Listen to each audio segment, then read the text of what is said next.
You're listening to the Quint's podcast.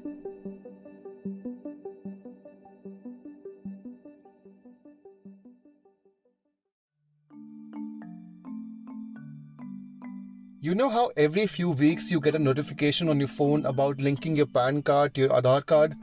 Well, you may soon start getting similar messages about linking your voter ID with your Aadhaar number too now. Because on 20th November, the Union Cabinet passed the Elections Law Amendment Bill 2021 with certain electoral reforms, one of which allows the linking of voter IDs with Aadhaar. There were a few other reforms too, including first time voters to have the chance to register 4 times a year instead of once, making the electoral law gender neutral for service officers, where words like wife was replaced with spouse.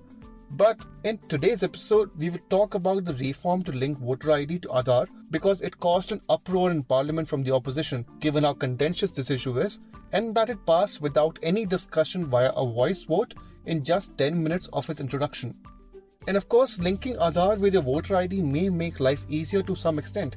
But on the flip side, many experts and activists point serious concerns regarding privacy and voters being excluded. And this concern of exclusion is legitimate because in 2015, when this idea was first gamed out by the Election Commission, about 55 lakh names were found to be deleted from the voter database of two states, Andhra Pradesh and Telangana.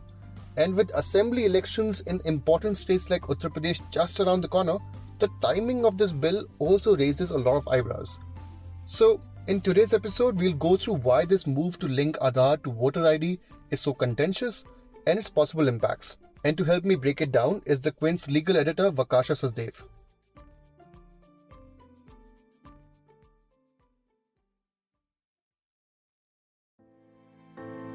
You're tuned in to The Big Story, the podcast where we dissect the headline making news for you, and I'm your host, Himmat.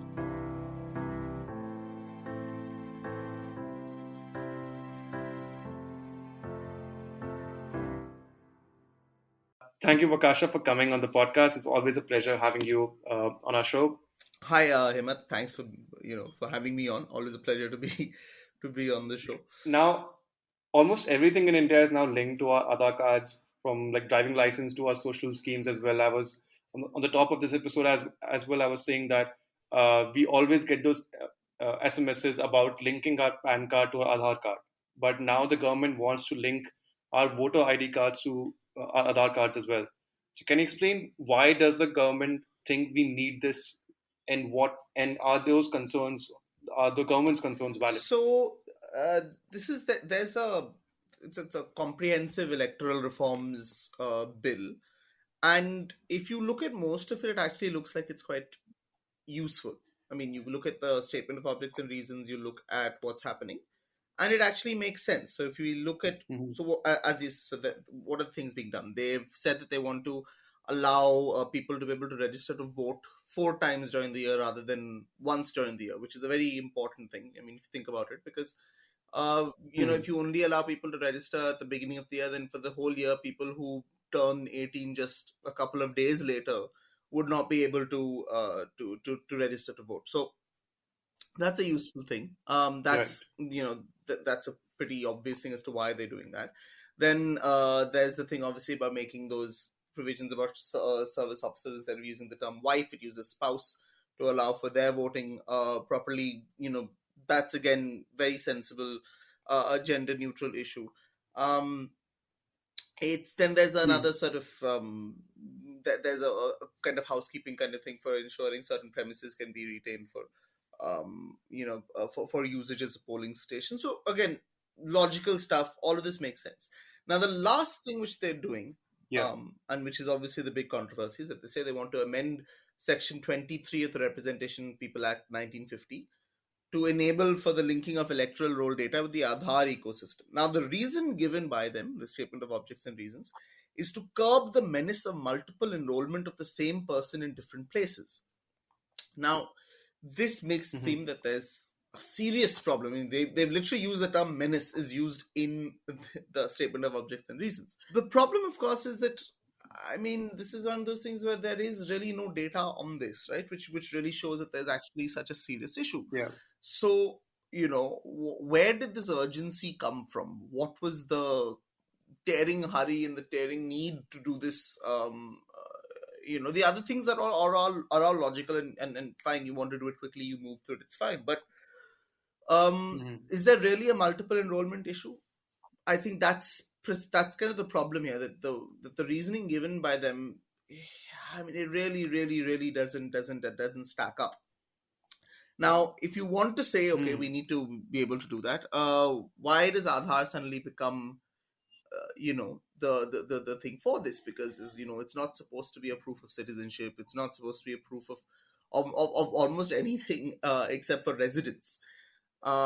Which I mean, the thing is, it's proof of residence again. Remember, it's in a particular place. Now, you and I could move out of the same place where we got our Aadhaar card from, and Mhm. that ID is no longer really going to even reflect where a particular address as proof of it. So it's it's just, I mean, from the start itself, you're starting to ask yourself, okay, really, what is the need for it here? And then if you're saying, okay, fine, they want to have a pure, now they're saying, oh, we have this whole purification process to try and make sure that the roles are fine. Okay, so then Mhm. why not accept any form of identification? As long as you have something valid, you could have a Yeah. whole list of things. It could be a passport, it could be that, it could be, the point is also, before we even come to this, I think we keep having to return to the question, where is the data on the electoral rolls being such a mess? Where has that come from? What is, Mhm. why are we saying, is there really an issue here? And there really doesn't seem to be. Now, Vakasha, there's also been a lot of red flags raised about this Hmm. bill as well from legal experts, from privacy experts, and from Aadhaar civil organizations and activists as well, saying that there are serious concerns regarding privacy uh, and voters being excluded from this, and also it being unconstitutional. So, as our legal editor, can you please help us understand why is this unconstitutional and why uh, are those concerns also really valid? So basically, the issue is that when you're as a government, yes, using Aadhaar can become convenient. It can be make things easy, but that's not enough, right? For a government to be Mhm. taking action, it has to make sure it's complying with the law when it's doing that. It cannot afford to do anything which becomes unconstitutional. Now, why does this question arise here? Is that Aadhaar involves potential issues of privacy. That's something, even when the Supreme Mhm. Court upheld Aadhaar as a framework, it clearly recognized that there are issues, and that's what privacy experts and civil society organizations have pointed out. Now, this is particularly something which we can look at when we've seen what happened in Telangana in the last few years, because they've had a huge creation of a state resident data hub using Aadhaar. Mhm. That data has been, once it was then connected to the electoral rolls, which is something which they did there already, because it was the place where they had the pilot project for Aadhaar Mhm. purification of the electoral rolls. This was then, there were huge issues in Telangana over deactivation of cards. People went to vote, and they just were told you're not on the rolls. I mean, without having received any intimation beforehand, without having been told anything, they were told, oh, Mhm. the things don't match up and stuff. So there is already some proof that if you do use that if you do go with this whole system of Aadhaar purification and linking, it can lead to exclusions. Now, Yeah. the other issues of privacy obviously are that there is a risk of profiling, because you're connecting potentially now um, your electoral data with other demographic data. Now, technically, on its pure basis, does Aadhaar collect all that data? No. But again, this is where state resident data hubs don't just collect, okay, this is your address and this is your name and this is your father's name, which is the basic things of your date of birth. They also, Mhm. link this to caste. They link this to other things, and that's sort of um, and I think that's something which this has been a long-standing concern about Aadhaar, which has never really ever been addressed. That it can be used once you start combining Aadhaar with other ID stuff, with other things which it's Mhm. linked to, like for instance, when it was linked to bank accounts, to mobile phones.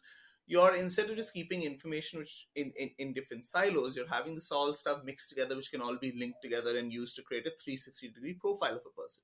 Now that is, Mm. the thing is, I can understand that, it may sound like a very abstract concept, that you could say, okay, you know what, but like, is that really going to invade someone's privacy? But the point is that just because, not every person's being profiled on that basis doesn't mean that there isn't a problem. The moment that possibility exists, that you can actually do this, it becomes an issue. And that's the sort of problem here with Aadhaar. It allows for this intrusiveness, this invasiveness, and the more you link it to things, and that's Mm. sort of where we come back to the issue here, is that if you're that this is definitely an intrusion then into the privacy of voters.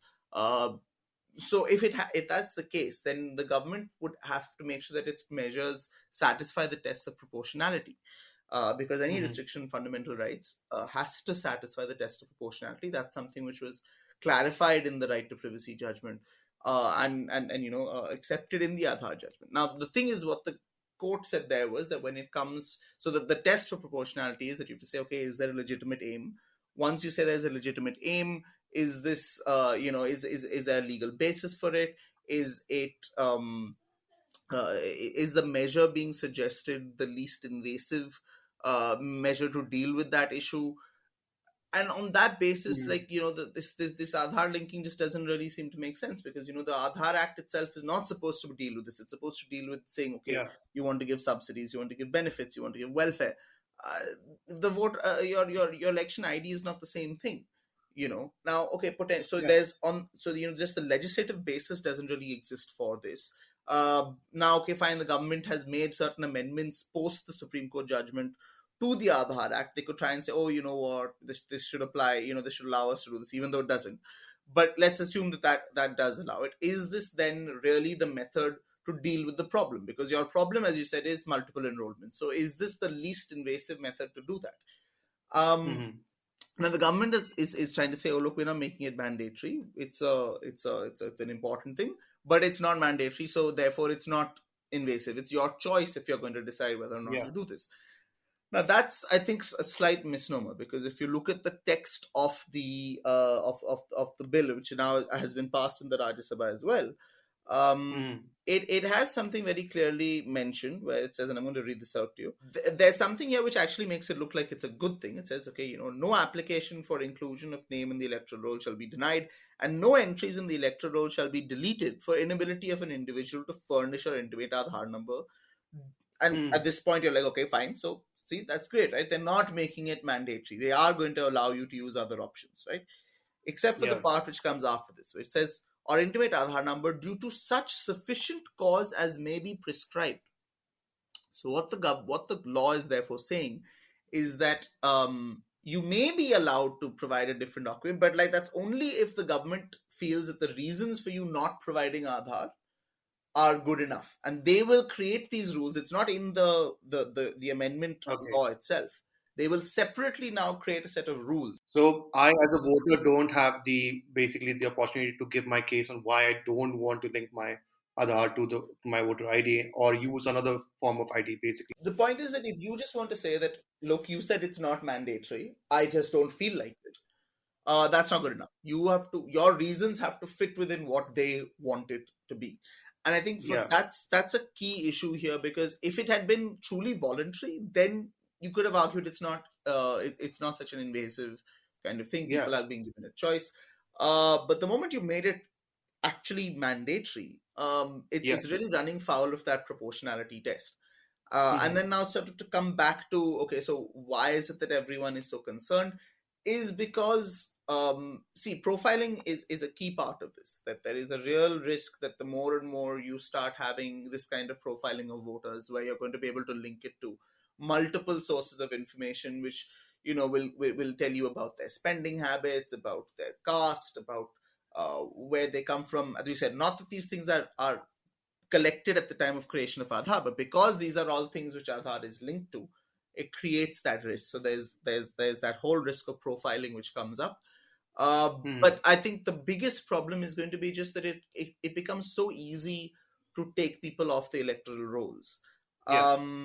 All you'd have to do is, there's a few things which would create a problem. Is one, that when the linking process is supposed to happen, because remember, it's not just about, so they make it look again like it's just that you're saying, oh, I'm going to intimate the election commission about my Aadhaar number and have it linked. But the officer themselves can go and check this. So right now, once this bill is passed, essentially every election officer will be conducting like a purification process where they're going to be asking people to send this information through. Now, there's multiple reasons why that may not work out at a particular moment of time. Whether it's the fact that you may not receive the communication from them, you may not be aware in how much time you have to respond. There's other problems as well. For instance, in terms of, which has come up a lot when people have tried to link PAN and Aadhaar, that the names don't, like, there's small issues with like spelling or with the initials given on this, which is a widespread issue in India. I'm one of the victims as well here, right? Oh, so I mean, so how, what is it? What's the difference between your?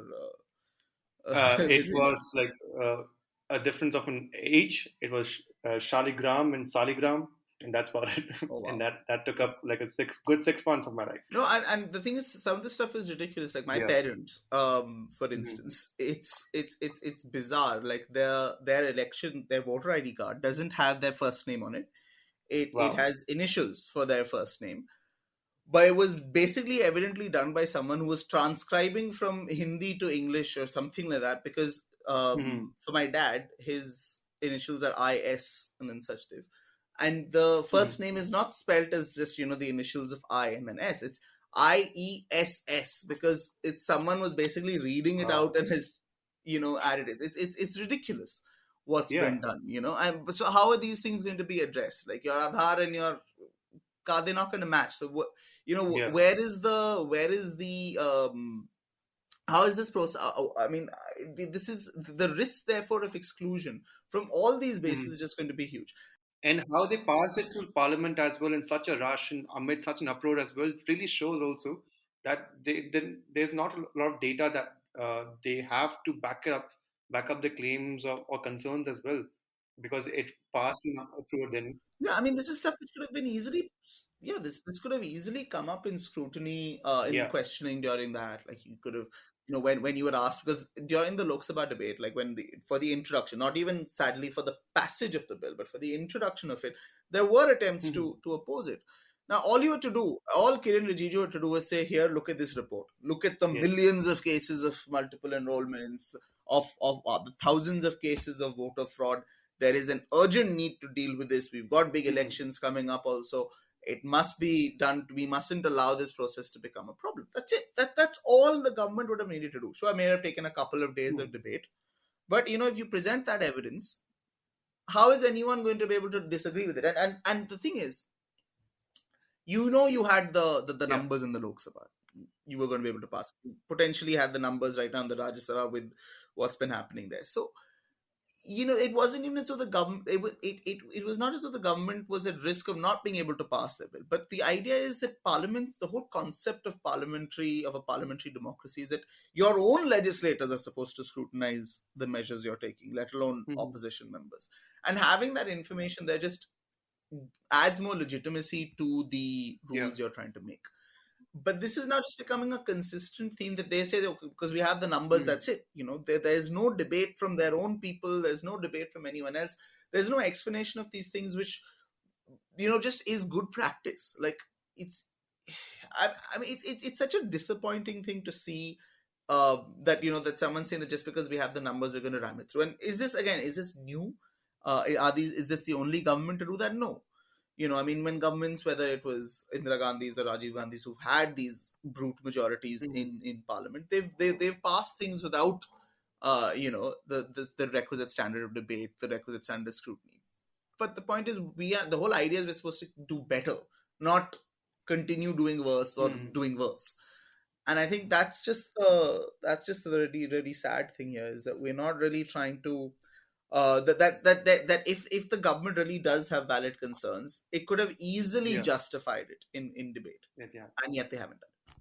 I think that's the end of this episode as well. But Thank you so much, Vakasha, for filling us No, no, no. in terms of the concerns that are raised with this bill, and also hopefully the process for linking our voter ID cards or Aadhaar cards may be a lot more simpler and less of a headache, Hmm.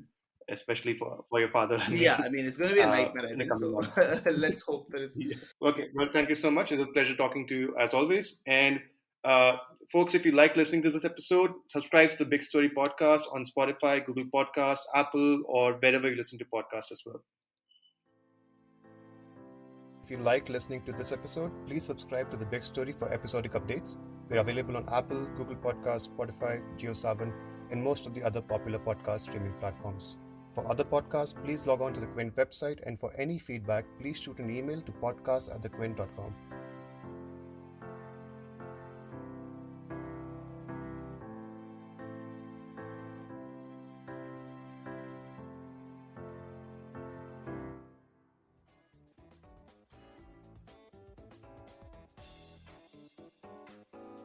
Thanks for listening. Log on to the Quint's website and check out our other podcasts.